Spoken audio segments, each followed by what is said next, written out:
નમસ્કાર ખેડૂત મિત્રો, સ્વાગત છે તમારું ખેડૂત ચેનલની અંદર। આજે તારીખ 10 ફેબ્રુઆરી 2025 ને વાર સોમવાર।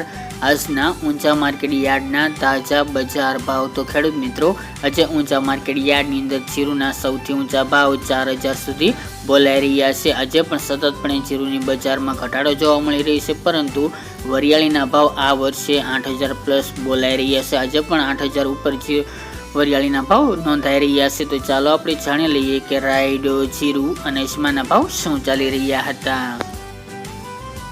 ખેડૂત મિત્રો, આજના ઊંચા માર્કેટ યાર્ડના ભાવ જોઈએ તો જીરુ 3300 થી 4025 રૂપિયા, રાયડો 1020 થી 1020 રૂપિયા, સુવા 1085 થી 1410 રૂપિયા, મેથી 991 થી 991 રૂપિયા, ઈસબગુલ 1900 થી 2640 રૂપિયા, અજમો 1140 થી 2900 રૂપિયા, વરિયાળી 1100 થી 8311 રૂપિયા અને તલ સફેદ 1640 થી 2550 રૂપિયા। તો ખેડૂત મિત્રો, આ તાજના ઊંચા માર્કેટ યાર્ડના તાજા બજાર ભાવ।